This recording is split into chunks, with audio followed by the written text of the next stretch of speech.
It's 4 o'clock. I'll call the Community Safety Committee meeting to order. It's Tuesday, March 14th at 4 o'clock. Today we're going to do something a little bit different. We are going to recess after the delegation. So, and then go into closed, and then we'll carry on. So if I can get a motion on the minutes. So moved. All in favor? Thank you. And then, so our next committee date is April 12th, 2023 at 4 p.m. in council chambers. And so for the agenda, we will be hearing from the delegation first, the Transit Police presentation by Chief Officer Dave Jones, please.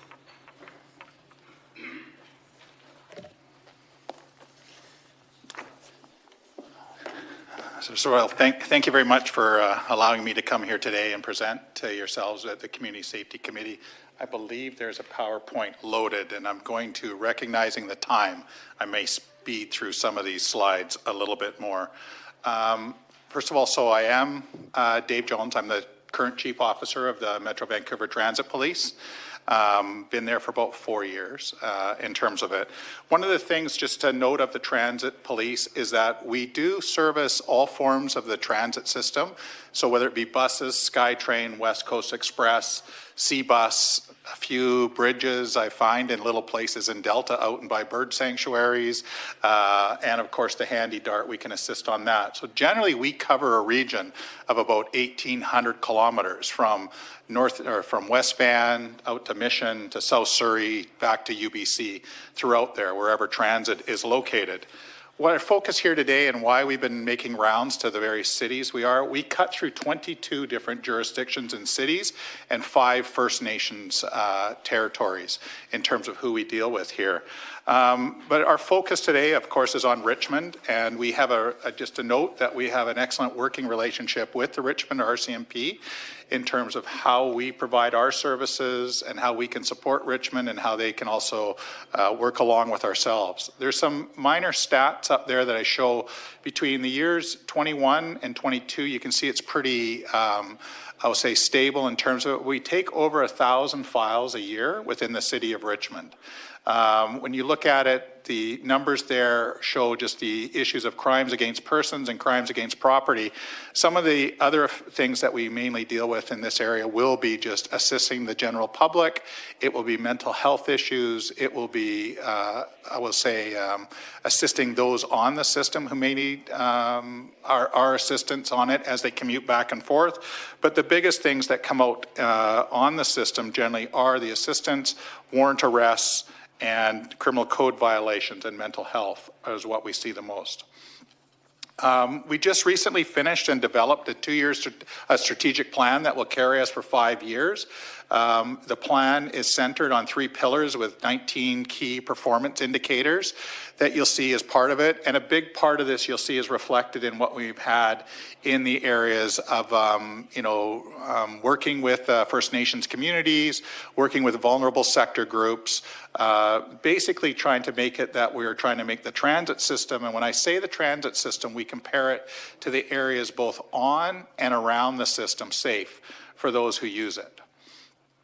The big priorities that we've had over the years that we continue to look at are reducing the number of sex offenses. This is a really interesting because the type of offenses we see are not normally what you might think of as a violent assault, but it is that really inappropriate, and it is an offense, to grope, to grab at, to, I want to say, attempt to fondle someone on the system.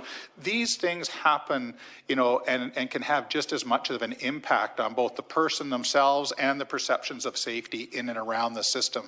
So as we look at it, it's one of our top priorities.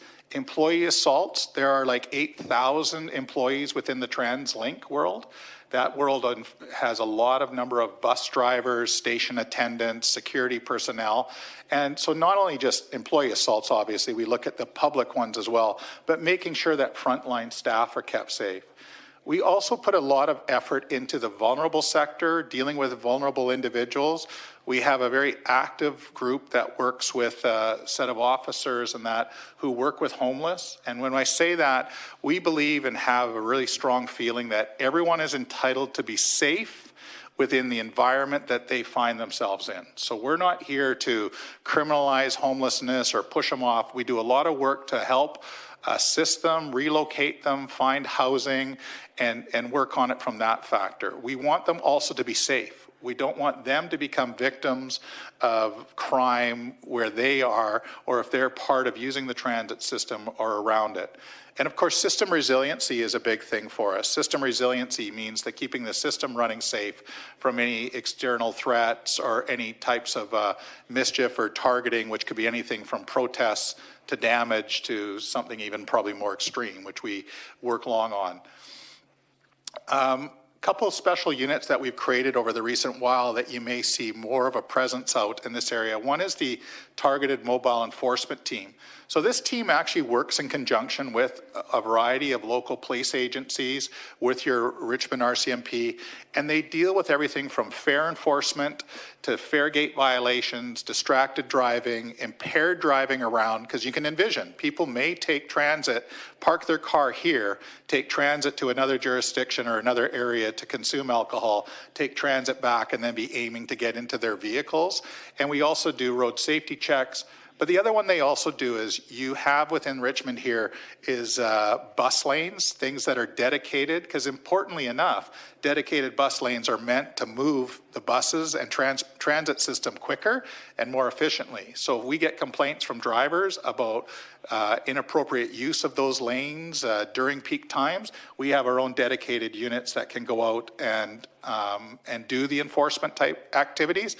And quite often, we found last year, they will work in every jurisdiction every month and look to partner up with the local jurisdiction to assist them, especially on some of the driving issues in and around our transit hubs.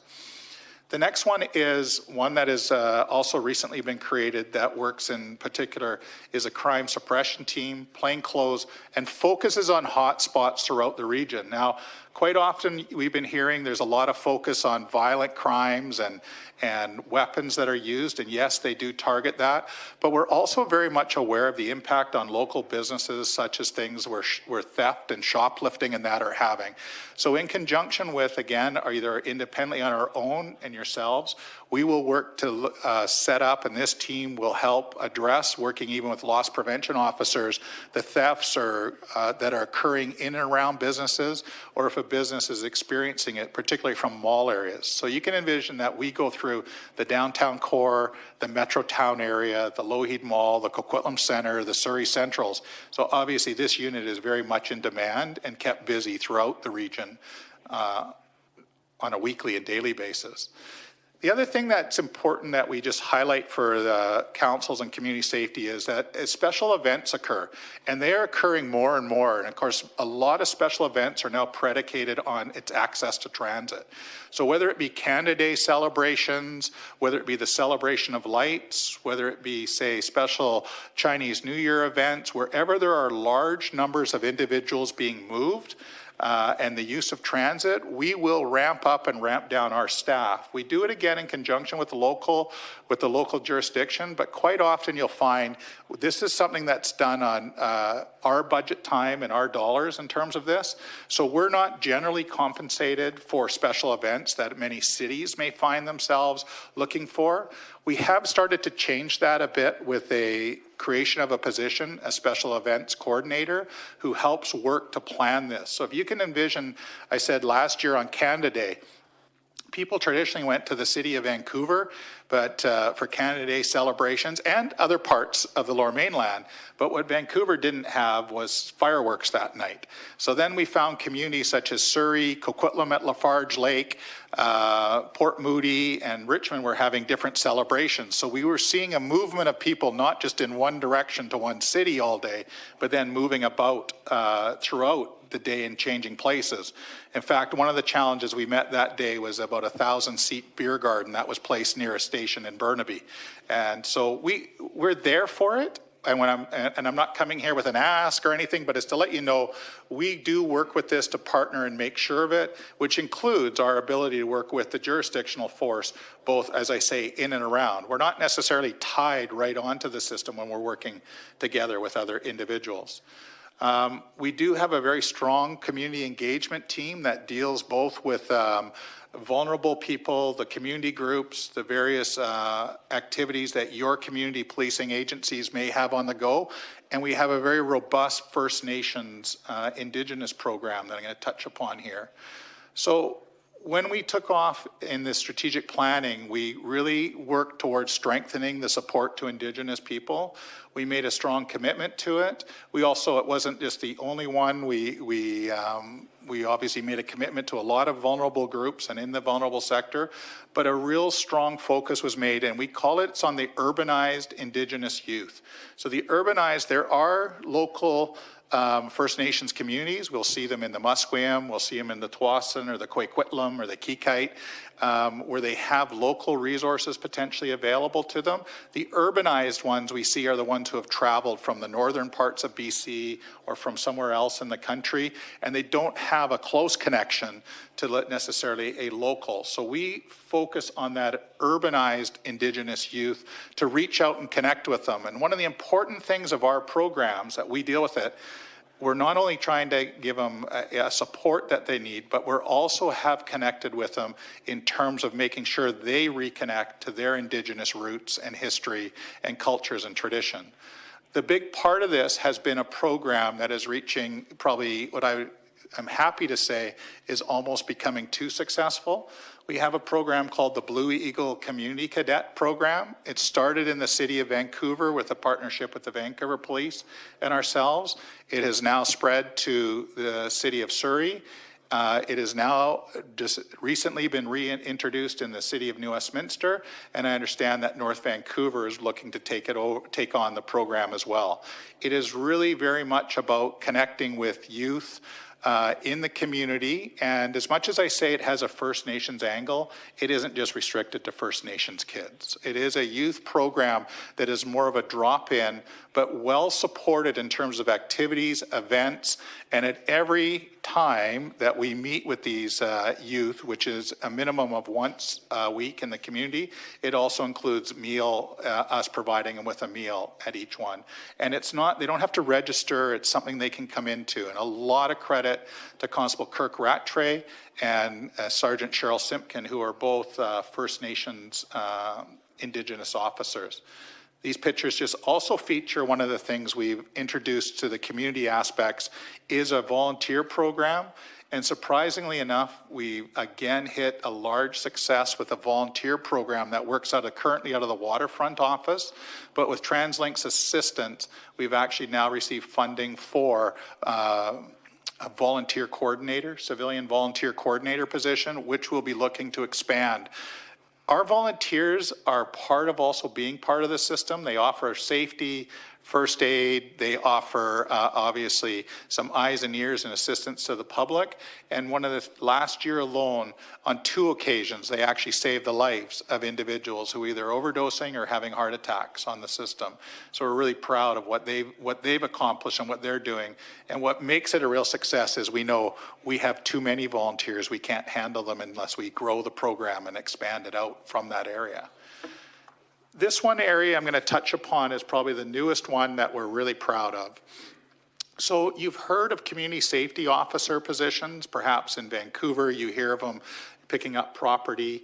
This is a unarmed level of service that is meant to complement the policing that we do. So we worked hard with the province on this, and we actually have created a new designated law enforcement unit that will be supported by the transit police. And this group of individuals will have some enforcement capabilities, but will be, is what I simply have called, it's the starter look at of tiered policing.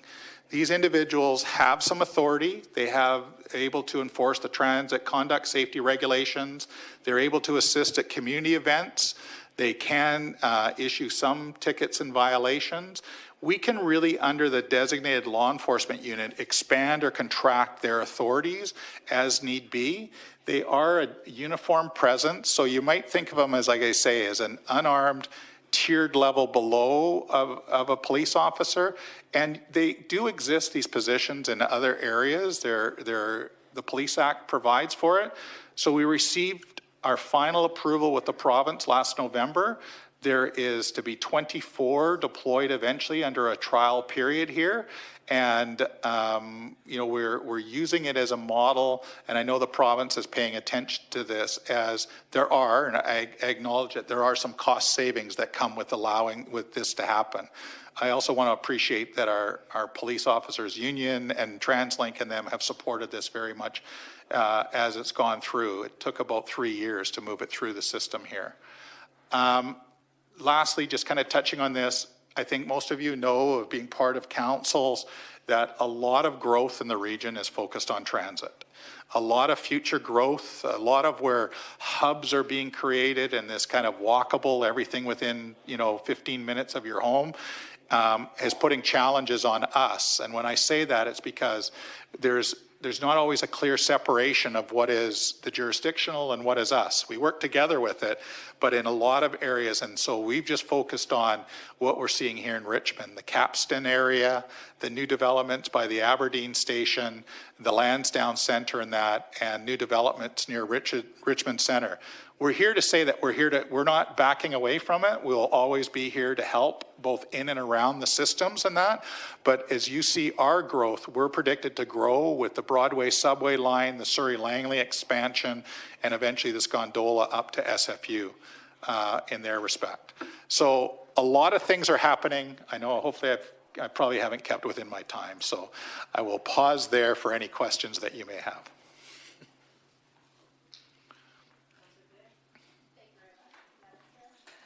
Great presentation. I learned a lot. I've always wondered about how transit police are different from regular police, and you've really explained that well. My question is, we know there's a lot of disadvantaged and homeless people that end up on transit and often coming to Richmond. Is there like a panic button or a way that the general public can ask for help that would reach one of you that maybe aren't on the train at that time? Yeah, so if you're on the system, there's a strip, there's a panic strip in that. One of the easiest ways that we get a lot of is we actually have a live monitored text, which is like 877777. So the reason it works so well is everybody on a train or on transit generally is looking at their phone. So without looking like you're dialing, you can text and it's live monitored. And so that the person on the other end is in our dispatch center taking the actual information off. And we're one of the few agencies that does live monitoring 24/7 of our texting number here. So that is one of the ways to do it. There are a couple of other programs that are coming forward. I'm probably letting this one out a bit. It's been proposed. It's called, it's Safe Place. And basically, what we're looking to do is put even a decal inside of transit buses and transit things where there is staff, where somebody who's at risk or somebody who's being potentially, they could be followed or something, all they have to do when they enter is just touch it. And that will alert the driver to something that's occurring. And then that driver is then able to alert us that someone has just, it doesn't send off alarm. It's like coming in and it's almost a signal that I need some help, right? So we're working with that in terms of it. But I didn't touch on one thing, and I know to come here. We really recognize that transit moves a lot of people who are either in a vulnerable state or just don't have access to it. They need transit. So this might not have been always the popular choice with TransLink, but we have severely reduced our idea of this strict enforcement on fares. We now want to make sure that somebody who needs access to transit to get there should approach a police officer. We can give them a pass, we can give them access to the system, we can make sure that they're getting somewhere safely in terms of it. We've tried to make a major shift in terms of supporting an individual who needs access to the system versus penalizing people who access the system and in terms of it. So That could even be like a child who spent all their money and needs to get home, right? Yeah, so the example we used to really drive it home is I wouldn't want a young person who's traveled to another city at the far end and it's late at night thinking, I don't want to risk pushing my way onto the system because I'll get I'll get a ticket and I might not be able to get a driver's license later on, so I'll risk another way home or ride with a stranger or somebody. We really have, and so we're supported by TransLink on that with free passes. Our officers carry that, and so I really need to say that when we are looking to do enforcement, it's part of why we created the targeted mobile enforcement team. They target problems, not people. So we target where there's a problem that's occurring, and the idea is to correct the behavior, not necessarily to just go punish the behavior. So.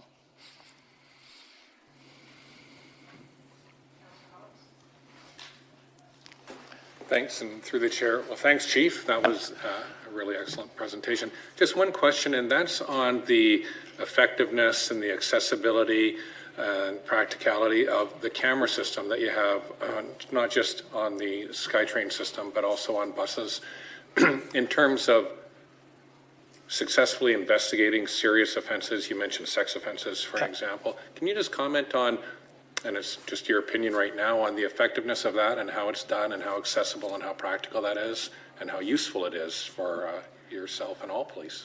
Yeah, so thank you very much for the question. This is probably one of the more valuable things that we need to advertise as part of it. We're looking at probably a safety campaign that says, look, really when you're on transit, you're never alone. And I mean by that, I talked about the texting. So if you're sitting at a bus stop alone, you could be texting with somebody in our communication center. If you're on a bus, you have a bus driver. If you're in a SkyTrain, there are station attendants, there are things. But in addition to that, there are I think it's over 12,000 cameras located, and that's growing every day as now the buses are included with cameras. And they are very high quality cameras that, as I believe, our data shows that over 90% of incidents that occur, we can successfully identify who the person was, either by our own knowledge or by where we've made public pleas in terms of it. So in reality, once you enter onto the transit system, and in some cases, they're very careful about their privacy but once you're into the transit system area, you're pretty much on camera. We can see it, record it, we can retrieve it, or it's recorded, we can retrieve it.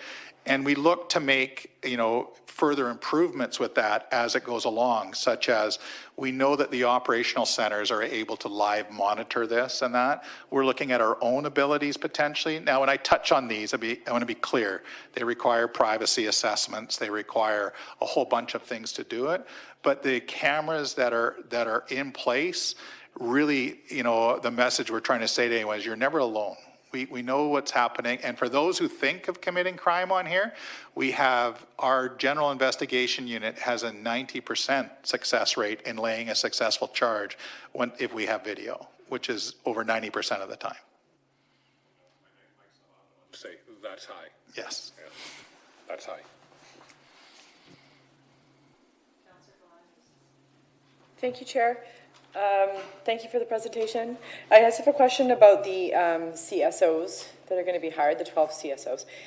So if they're to be patrolling like community events, what would be the difference between a Metro Police RCMP CSO and, say, just a private security guard that the event hired? So thanks for the question. So obviously, Metro Vancouver Transit Police, the RCMP or whatever, are the same authorities and what they can do. A private security person doesn't have necessarily the authorities other than to represent the property owner or the property that's there, and doesn't have enforcement abilities, whereas a CSO who's at something does have the authorities of a peace officer. They're actually a designated law enforcement officer, so they have certain authorities that they're allowed to do, which means they can take enforcement action potentially on their own, and they will be equipped with lower levels of use of force tools, such as they do carry handcuffs, they'll carry pepper spray. They will not have a handgun, they will not have a taser in terms of it. I believe it's pepper spray, baton, and handcuffs will be what they're initially equipped with. So they have a designated set of authorities that they can actually act on and respond to, which means they can enforce it. A private security position normally only has an ability to represent the property owner or the event, and then generally has no real rights to, like, say, a use of force. They'd have to request. This is why you see in bars or places where they got to call the police to do have someone evicted, because they don't have that. They have the right to request them to leave, but how you get them to leave becomes different. Follow up, so for an event like the large hip hop festival that we had in Vancouver, and then the artist didn't show up, so there was a big riot. I believe it had to be controlled with tear gas and whatnot. Would the officers be able to deal with that? Or we wouldn't deploy them to that. So we did respond to that, the transit police in itself. So the use of CSOs will be, if they're going into the community events, they'll be with another police officer. They'll be with a police officer at that event. On day-to-day operations, they don't have to be, but you'll see them mainly in the initial stages, pretty much restricted to the SkyTrain system, the Canada line, and those lines being affected in there, but they do have vehicles that will allow them to move around. One of the added advantages of being a designated law enforcement officer is it actually gives us potential relief at hospitals from they can stay there in the care of somebody waiting to get treatment as opposed to tying up a police officer. We'll have to make some assessments, obviously, if a person's having any form of violent episodes, it wouldn't be appropriate, but the person who were there who's cooperative and it's just going to be a delay, we do have that ability, because again, they carry that authority to be able to be there. And of course, they will work in partners at all times. One last question about that. I'm just curious about it. And then is the difference between one of these officers and a law enforcement officer just the amount of training that they've had? And Correct. Are generally the CSOs, they're working towards their training, but then they can just work internally at this? That's correct. Moving up? That's Okay. correct. Thank you. Yeah, I'll be brief and quick. Anyhow, great presentation. Thank you very much. Thank you. Really appreciate it. Very informative and actually quite exciting. If I was texting, and I'm not a writer, where would I find the number on the train? You said it was 8777? It's 877777. And are you looking for that number or the train number? I'm sitting on the train now and I see something over here and I want to text somebody punch somebody out. So, and you say, so every train, Is it inside on the there? train, there's a number up on the wall. They'll tell you, look at the end of the train, they'll say car number. And that's what works so well, because if you text in and say, there's somebody who needs assistance on the train right now, and they say, what's the number? And you go, train car number 535. Because it's automated, we can now say that train is between Edmonds and Royal Oak. Okay. My point is, if I didn't know and I was a member of the public, I'm very naive in writing. Anyhow, I just want to make a comment. This is a naive comment, but your presentation today, absolutely outstanding. And my question is, it's great that we got it. Has the general public got something like this to know on YouTube or Facebook or whatever? Because I think people want to feel safe, and then they will be safe. Right. If you go down here to Brig House, everybody is, worried, they're all looking after themselves. And I'm thinking, this is I don't know how much PR you do, but I think you should do more because you've educated me. Thank you. Thank you very much, yes. And so we are making that move out more and more, right?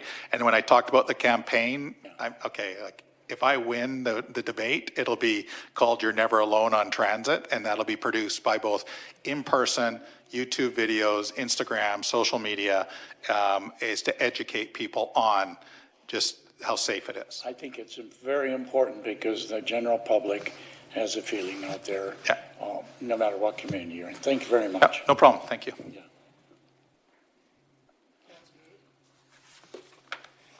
Thanks, Chief. Hey. I won't ask any difficult ones. We go back many, many years, so back to our school years. Just on that last point, that is a great program. Whatever support you need, if you need any support from us, let us know, because we will actually, whether it's drafting up a letter or something to support you on that program. And I got to tell you, I saw the evolution. And Andy was in the evolution of where transit is right now. And you guys are right up there you are absolutely right up there. So my congratulations to you and others that preceded you on this particular one. What I wanted to point out to everyone is this is a true Metro Police agency. Yeah. When we talk about Metro, when we talk about that, and, you know, we get great service from Chief Chohan here in Richmond, but let me tell you, when we start to transition our conversation to different models of policing, this is one we can hold out because you're across, I don't know how many different policing jurisdictions, including the various balkanized RCMP, 20 some odd, Chief Jones, of that. So if you wanted to look at something that is working right now from a Metro point of view, this is it. So I just wanted to compliment you on your presentation. And did you notice he didn't look down once on it? So you must have learned something in all of our courses. That's right. I did learn in my courses that Councillor Heed would be sitting closest to the door. That's what I learned over time, right? Just a comment on that, and this is why I encourage council to be aware of it when you're planning events. And again, the predecessor to Superintendent Chohan was always great to work with in that. So even like you talked tonight there is a festival event going on in West Vancouver. You don't think much of that, you know, because it's West Van, it's the end of a bus route. But they know that they are going to have overcrowding and large numbers of people arriving at the Park Royal bus loop. As a result of that, we can dedicate resources that we have on, because we're a metro and can move people around, that we can dedicate resources to support West Vancouver tonight. Like just on that tonight, West Van has asked for our assistance. We can move, I think we've moved resources that we normally wouldn't position up on the North Shore, like at West Van, on a full-time basis. But we can do that for the night because we're aware of it, they've communicated with us, and we're able to offer that support. And we tie it because a lot of the youth arriving to this event will arrive using transit, probably in the thousands. So we'll be there to make sure that, again, that they arrive safely, and what happens when they get off and what happens when they return is all under control. You mentioned that you have a special number for the transit police, but I think people were being taught to call 911 at any time. So if somebody on the bus, call 911, what will happen? So when they go to 911, it goes to the jurisdictional police force. So if you're in Richmond, it'll go to the Richmond RCMP. Now what happens is our dispatch monitors with them. Now depending on the call, the dispatch will advise our dispatch as well, like to see who's there, what's happening, and alert each other as to what's going on. So non-emergency will be diverted to us. But because we don't want to confuse, and this is really key, you don't want to know who's going on, because we have this title of what I'll call supplemental police agency, you have what that's called jurisdictional police. So for you, it's the Richmond RCMP. So 911 calls go to Richmond RCMP. Their dispatcher knows where we are and what's going on. They'll either alert us, or we're watching and monitoring as well. And at the same time, they may say, look, we can pass this over to transit police in terms of it. But for the public safety, it goes to jurisdictional police initially. No, they won't be told to hang up and call it. In fact, we did take over with our dispatch center. We did take over non-emergency call taking for some other jurisdictions because we were able to handle the volume and answer it quickly. Thank you for your presentation. I just have one question. You say when you're dealing with vulnerable people, I'm wondering if there are any changes when there's extreme weather centers that are open, like if you see a reduction in the need for it. No, generally when we're assisting it, so when extreme weather happens, it gives us additional resources to direct people to, and this is one of the touchy parts, and it's part of educating the public as well, is that there are some people, individuals who may use the transit system after a cold night. They've purchased their ticket for a warm place, right? And we want to work with them to understand where they are, where they can get supports, and to understand that, again, that they're safe and not vulnerable in terms of it. So it's a real change. But when warming centers open, it's actually a benefit. It provides us with those resources to, or resource facilities to take people to or to direct them to when this is occurring. There's lots of talk within the TransLink world about how, you know, if I was to envision it as an individual, and I do say this at work, is that we need our transit hubs, whether it be a bus hub or a SkyTrain station, to be places of safety within the community.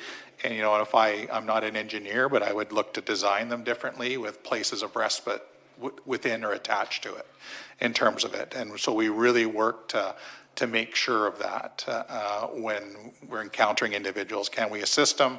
And we're not, like, one of the things too is we'll find somebody who might be on the system for warmth riding it.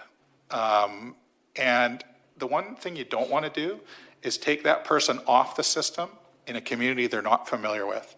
So if I'm from the city of Surrey and my supports, whatever they are in the city of Surrey, and I'm riding the system and I throw them off at Nanaimo or 29th or out at Capstan Station or that, they're not in the community that they're familiar with and they don't have the supports, which is why we also work to make sure if somebody's on the system and they're going need to come off, that they're in an area where their supports, we communicate with them to make sure that they are familiar with the area and have the supports that they need. Thank you. Well, good luck with Yana. You are not alone program. So thank you for your presentation. Thank you very much. Can I ask a question? Oh, sorry. I didn't see you on there. Oh, sorry. Thank you. Sorry, Chief. Yeah, I wasn't able to make it in time in person, but I just have two short questions.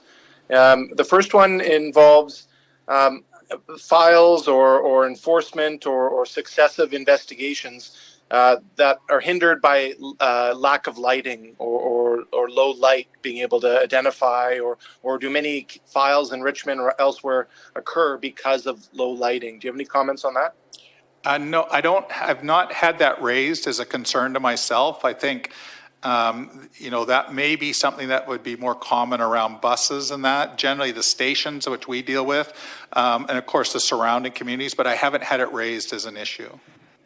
Thank you very much. My second question through the chair is related to social workers. If I know other police or transit security in Canada, they have social workers that go to deal with complaints and calls. Who are the social workers who attend with your staff? We cross through two different health districts, right? So we're part of Coastal and the Fraser Health region, which is always interesting in terms of it. So generally we're using the local social worker, or we're using the local health staff to assist us. So the same that would be available to the Richmond RCMP, Vancouver Police.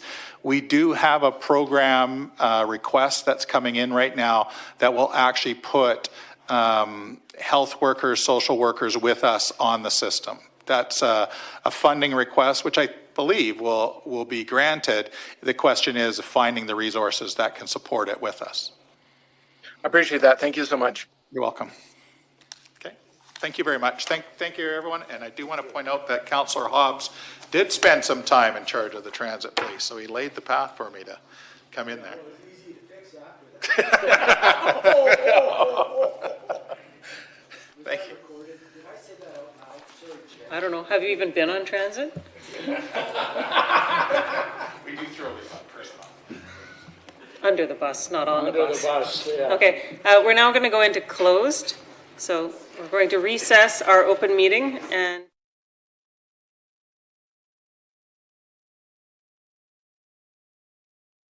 so item number 2, Animal Protection Services Monthly Activity Report, January 2023. Ms. Lloyd? Nothing to add. Happy to answer any questions. Councillor Day? Always an interesting report. I find it interesting on page 27 that you have one complainant who has made so many complaints about bin removal, recycling bin removal.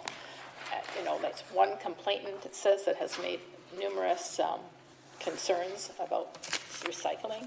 Really? That Page 27, yeah. anyhow, it's okay, you don't have to respond to it. Then I was super happy on page 29 to see that 6 soil dumping locations are now in compliance, so that's great. Is there a question? Through the chair to Councillor Day, that would be on the property use. Oh, Lord, I'm so sorry. No, that's Sorry, okay. sorry. No wonder you look confused. I apologize, Chair. Yes, I have a question, but later. On the agenda, we have to change that. Change it what? Take it off? No, it's what we actually did on the endorsement. Well, it doesn't come directly to this one anyway, so we just strike it then. Yeah. Well, then we'll just move past it. Anyone else? Okay, thank you. One question I do have is, do we get an annual report from the SPCA? Do they come out and give a dog and pony show, if you will, once a year? Sorry, I've turned the mic off over there. And to Madam Chair, the SPCA they do provide an annual report that they can present to council or to committee if committee would like to have that report presented. I think committee would like to have a report. They're a new service provider. I think Yes. we'd like to have a face behind it if, you know, Absolutely. not I'll all of pass us that. made it out to the opening, so I think that'd be good. Thank you. You're Okay, welcome. all in favor? Okay, it's carried, thank you. Thank you. Item number 3, property use and parking. Councillor Galanders? I have a question. If we go to CS 30, so soil deposit and removal offenses is 0 in January.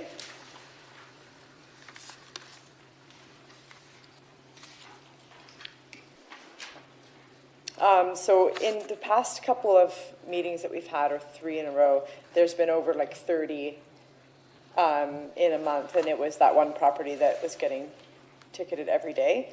So does that mean that this property is no longer getting fined? Through the chair to Councillor Galander's staff are in the process of escalating enforcement action, and we can perhaps discuss further in closed. If I could just ask, so we've talked about, I've brought this up a few times, we've talked about discussing it in closed. Would it be possible to just get a memo about this property, a confidential memo if it needs to be, for council, just to let us know what's happened with this property, what steps we're at, and Through the chair to Councillor Galander, certainly we can do that. that would be great. Thank you.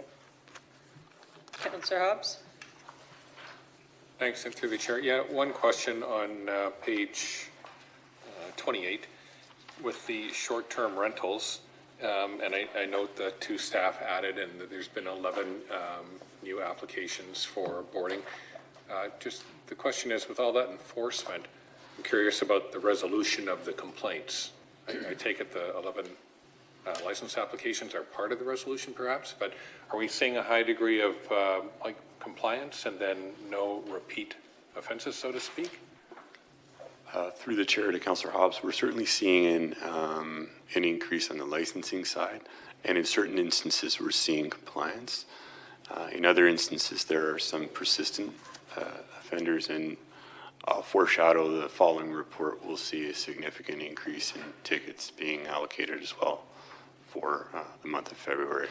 So we are seeing an enforcement trend which is consistent with what we've projected, given that travel restrictions have been lifted in October of 2022.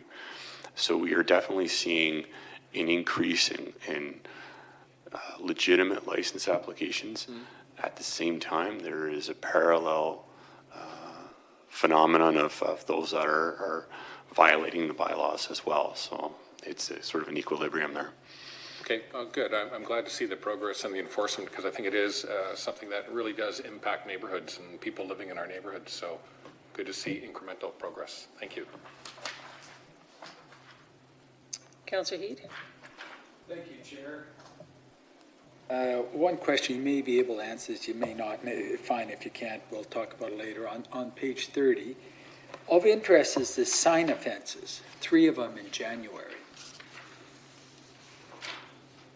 Do you have any idea of what those sign offenses, are we talking about, not having English on your sign or something of that nature? Do you recall? Through the chair to Councillor Heed, I'll have to look into these specific sign offenses. Typically, some of the sign offenses can be, and they're covered under the sign bylaw, not having a permit for a sign, or having a permit for a sign but then modifying the sign in such a way that no longer conforms to the permit, are typically the types of violations that we see. In certain instances, we do see violations where maybe people place sandwich board signs out in areas where they're not able to, and there's a very limited time when they can do so as well. Just a short memo to us, short memo, like a one-liner would be sufficient. Through the chair to Councillor Heed, that certainly can be done. Thank you. Councillor Day? Madam Chair, I do apologize for jumping the gun on the last agenda item. I also wanted to ask about the short-term rental increase in numbers, which is pretty significant. But what I think would be better is if, like, we've got the numbers basically from COVID to now, and that's not really reflective of what's really going on. Wouldn't it be better to compare pre-COVID numbers to now? Because, as you know, most everything was shut down during COVID. So to go from, like in 2021, from 6 complaints and 222 to 0 to 25, what was it before COVID started? So I think that would help put things in perspective, if possible. And I just wanted to say thank you on page 29 for the 6 soil dump locations that are now in compliance. That's great work by bylaw officers. And I really think that having those extra people, feet on the ground is making a difference. So thank you for that. Motion? Someone Move the recommendation. I have a question. Oh, sorry, Councillor Wolf. Oh, I appreciate that. Again, my apologies not being there. Just 2 short questions through the chair to staff. My first one involves noise bylaw. So when our bylaw officers arrive due to a complaint from noise, do they have one of the devices that can record the decibel level and then use that to find out if it's in compliance or not? Through the chair to Councillor Wolf, yes, our staff, all of our property staff have the ability to use an acoustic measuring device that's good within a few decibels of margin of error. Great, thank you. My second question is in relation to page 30. It's the table there of community bylaw offenses. I just see the zeros. I know it's only January, but for water course protection offenses and solid waste recycling offenses, what I'm asking about is what I think are clear signs of garbage, debris coming off of properties going into ditches. Which of these 2 categories would they come in? And are we able to actually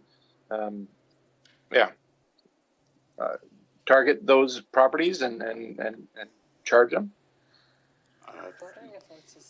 Through the chair to Councillor Wolf, we certainly can issue tickets for any sort of disruption to the RMA areas. I will note that we have seen an increase in the unsightly calls in January, and a number of those calls were garbage related. So that has been under investigation. Okay, great. Thank you very much. Move the motion? So moved. All in favor? Okay. Number 4, peace officer feasibility. Yeah, we just wanted to. Move the recommendation. Okay. We already have a motion out in close.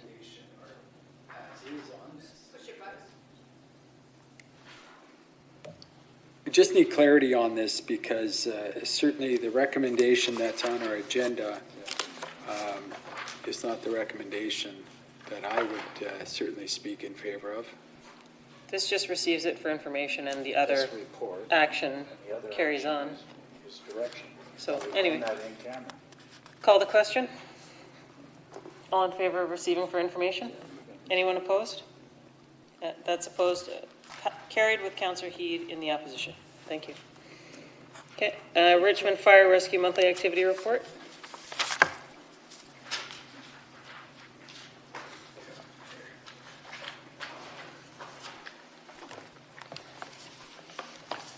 Good afternoon, Madam Chair. I have nothing further to add to my report, but I'm happy to answer any questions. I bet there's questions. There's a recommendation. Councillor Heed. Thanks, Chief. Where I want to go on this, if you could refer to page 40, and I don't know if I'm reading this wrong or it's a bit of a clerical error, Chief. When you look under public service in that chart, you've got 72, then you got a percentage change of 27% over 2022, and then we've got a number change of 27. The math doesn't work. Through the chair to Councillor Heath, thank you for pointing that out. That's obviously an error there. Thanks, Chief. Yep. Those are my questions, Chair. Is it obvious? It's not much you can- Councillor Day. Thank you very much, Madam Chair. Thank you for the report. So on page 39, it states that Saturday, January 21st, the staff supported a response to the Vancouver Harbour for an oil sheen, and that you were coordinating calls with the Canadian Coast Guard. Did any of that oil sheen make it to the Richmond shores? Through the chair to Councillor Day, my understanding is that it didn't. And we were monitoring it through the information portal that we participate in with the Canadian Coast Guard. Okay. I remember seeing that in the emergency preparedness drill that I attended. It was quite interesting to see everybody had a different job in preparing for an emergency such as this. Well, thank goodness. That's good to hear. Thank you.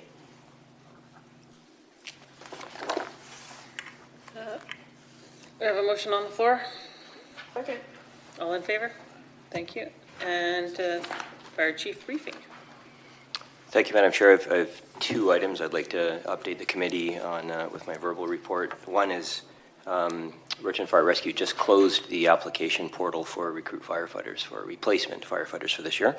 We have a number of known vacancies, and the recruitment process this year will bring us up to our regular roster to maintain our regular staffing. And so we had just over 300 applicants who applied in a very short window of time.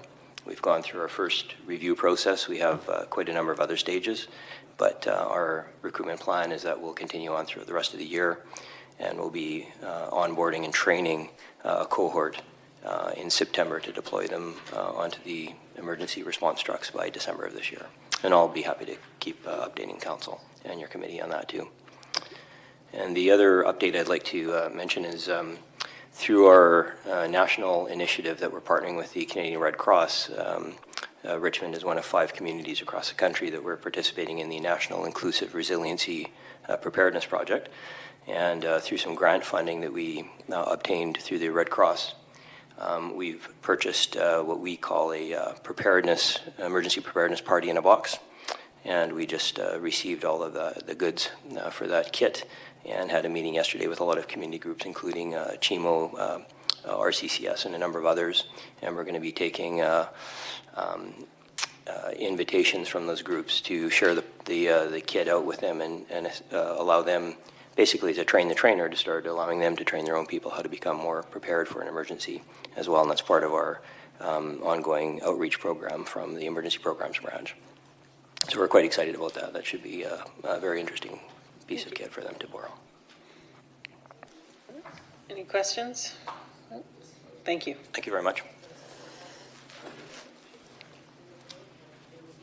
Chief Superintendent Chauhan, you're up again. Chair, should we wait till we get the meeting back online? Sure. I don't know.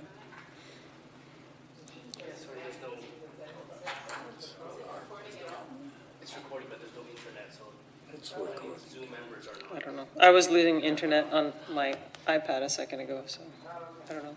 I couldn't hear you guys for part of the meeting yesterday, so. Okay. Yeah, let's press on. Thank you. There's no, can you turn on his mic, please? at least something may happen. Good afternoon, Madam Chair. Good afternoon, councillors and staff. With respect to this month's monthly report, there are some spikes in some of the crime areas. I would welcome any questions you have, and be happy to provide any answers and explanations to what's happened here in the last month. Councillor Heed. Thank you, Madam Chair. Chief, going to page 53, and you know, this is my hat's off to you on the sexual offenses. And this is an incredible stat. Referrals to BC Integrated Child Exploitation Team accounted for 1/3 of the files for the month in sexual offenses. Suspects have been identified in 93% of the remaining 14 incidents. That is you know, the exploitation unit has great success, but that is an incredible percentage. Yes, through the chair to Councillor Heath, that is an exceptional number for, you know, to have that high of number of suspects being identified. And that's kudos to our teams working along with the BC, the Integrated Child Exploitation Team, and kudos to the investigators assigned to Richmond RCMP who work very diligently in following all the leads in identifying suspects in these cases. And as you know, ICE cases normally involve you know, young people, so these are very serious. All sex crimes are serious in nature. And it's certainly very nice for me as the chief to see that you know, we have that type of success rate in identifying suspects in these cases. Okay, my next question is page 61, and you talked about an increase in categories. And the driving factor of other CC criminal code offenses, 305. That is a you know, even based on the five-year average, it's incredible. The bulk of those, Chief? Yes, through the chair to Councillor Heath. The other criminal code offenses, last month we were at, last report we were at 275, and this one we are at 305. A majority of these increases are attributed to cause disturbance files. 25% of these files were as a result of incidents at the airport. As you know, airport went through some turbulent times with the weather and whatnot, and with some flight cancellations and other delays and frustrations. But causing disturbance is not only limited to the airport, but you know, at the city as well. There are certain places where you know, we handle cause disturbance files. So we had 224 cause disturbance files in this period, which has resulted in showing that spike in those numbers in this report.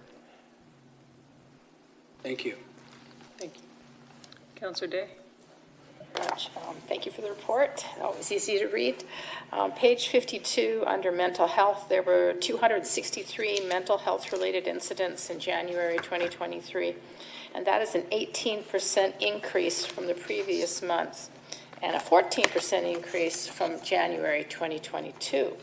My question is this a time for council to potentially write a letter to request more assistance from the Vancouver Coast Health Authority, given that these are mental health calls and, you know, not necessarily police calls? Yes, through the chair to Councillor Day, we do have a very strong relationship with Vancouver Coastal Health, but anything that can help is always welcomed and appreciated. But these numbers do fluctuate.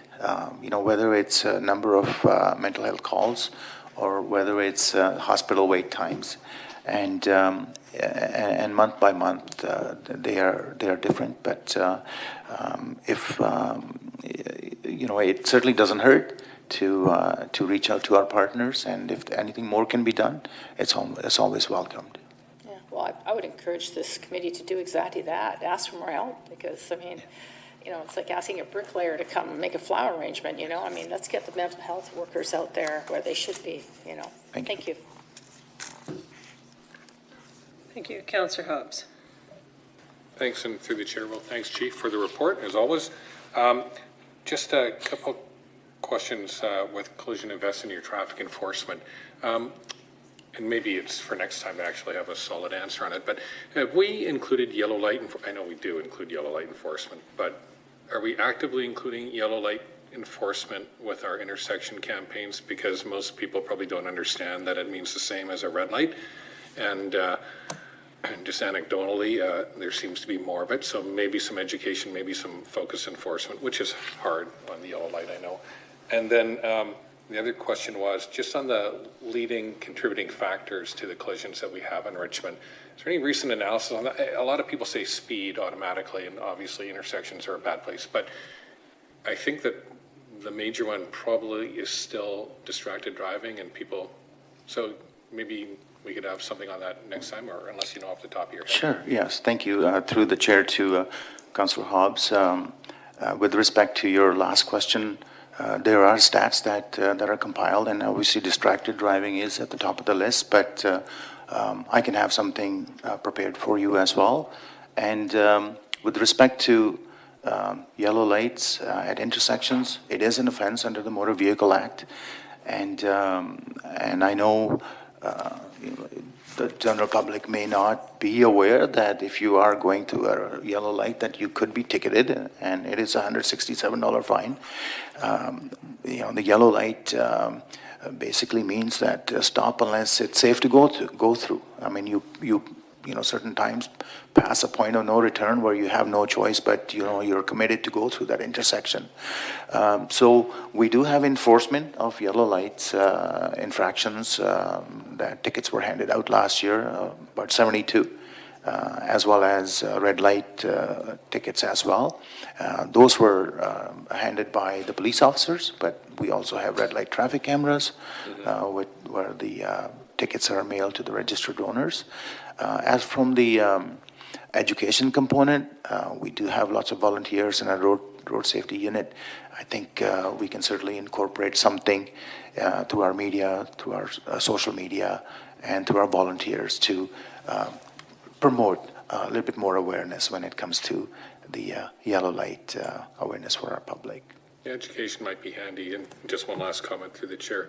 The last time I knew for a fact that traffic cameras did not do yellow light enforcement, just red light, right? Yes, through the chair to Councillor Hobb, you're correct. They only are designed for red lights and speeding at certain, depending on what you have. Thank you. Thank you. Councillor Galanders. And I don't know if this is the time or place for a traffic lesson, but I just was a little confused by Councillor Hobbs saying the yellow light is the same as the red light. My understanding is that, and just want to see if this is correct, if you're coasting at speed and the light turns yellow and you deem it's unsafe to stop and you enter that intersection while it's still yellow, that's fine, but you're not allowed to speed up and charge through it. Isn't that true, that the only time it's not okay is if you've sped up? The guiding principles when it comes to the yellow light is the public is asked to stop unless it's safe to go so. Which is a personal judgment call. Yes, and then obviously you have the police officer, if they're observing that driving behavior, and if they deem that it was unsafe, that perhaps the individual had sufficient time to stop given the road weather, traffic conditions. So assessment is made at that point, which may result in a warning sometimes. Sometimes people don't know. Or if it's a flagrant violation, then a person may get handed a ticket. Okay, thank you. So recommendation? Second. Recommendation. All in favor? Thank you. You're up for the verbal report. Yes, thank you so much. I have two verbals for the council. First, I just wanted to highlight one of our long-term volunteers, Mr. Walter Tyrell, who passed away in January at the age of 96. There was a news release that was done to highlight his career and a tremendous amount of work that he did for our community. Just quickly, for your awareness, Mr. Tyrell was born in 1926 at a very young age, moved to Australia, and at the age of 18 years old, joined the Royal Australian Air Force in 1944. And after World War II, he moved to Canada, and in 1951 joined the RCMP, where he had an illustrious 25-year career with the RCMP and retired in 1976. And then he worked almost a decade with ICBC before he retired in 1985. But during that time, he was a volunteer. He worked with the Royal Air Cadets from 1991 till 2011. And in 2001, he started volunteering for the RCMP as well. And when we looked at his history, the amount of time that he had spent doing so much work and making so much impact at so many levels, it added up to, I believe, more than 20,000 hours, equivalent to 9 years of full-time work that somebody would have to do. He earned many, many accolades and awards, recognitions throughout his career.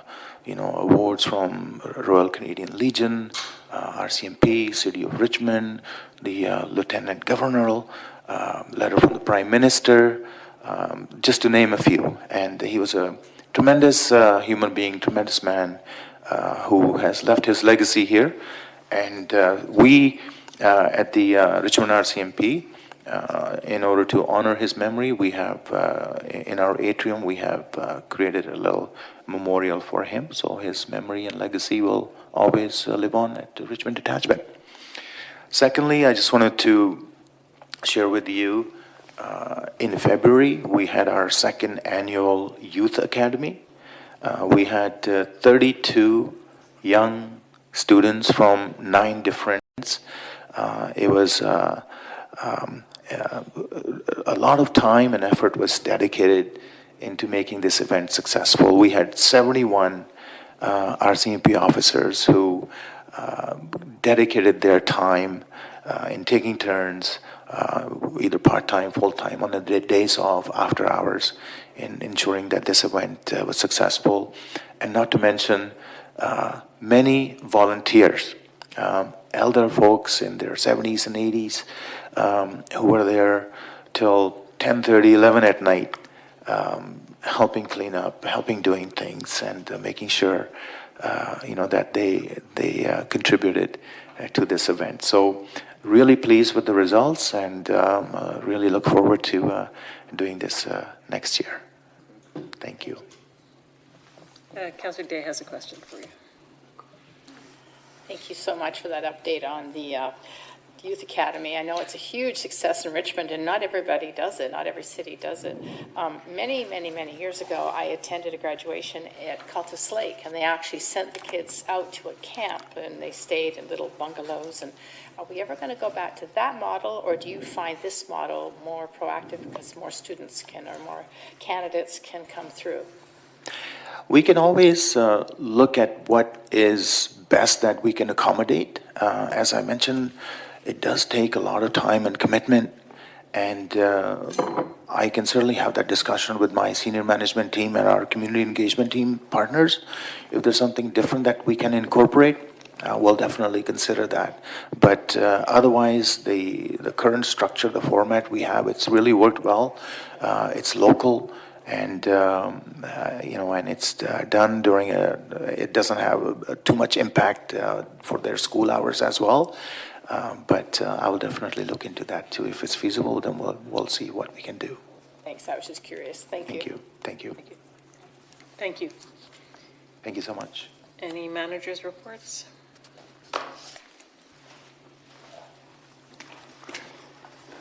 Through the chair, just a couple of quick ones. One is that, as many of you might know, that the U.S. president is coming to Canada between the 23rd and the 25th. So through our municipal agreement with the RCMP, they have formally served us notice that they will be requesting assistance from our detachment and all the detachments for the security.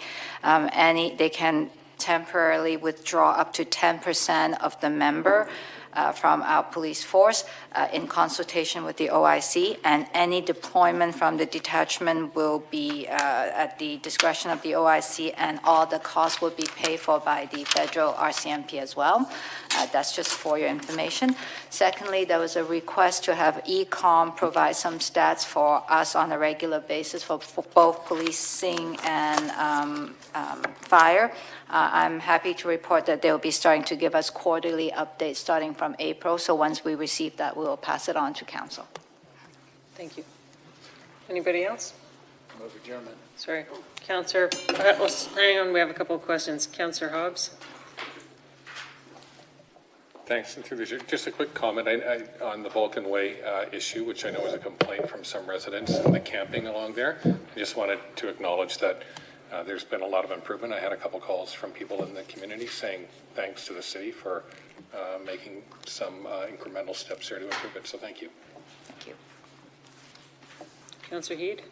One quick question, and the chief is still here before he leaves, is we understand the federal government will pay for these officers going back to Ottawa to do what they need to do, and that's understandable. But the backfill, is the backfill paid for by the federal government, or does it come out of the chief's budget? You're going to need resources, especially to maintain deployment.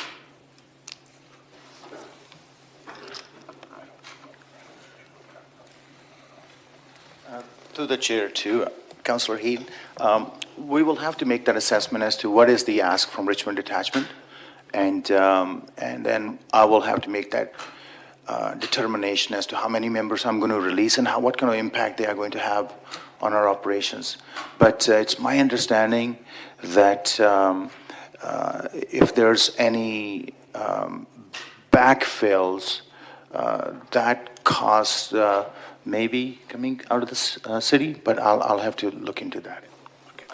Thank you. Thank you. Thank you. Thank you. Adjournment. We are adjourned. Thank you.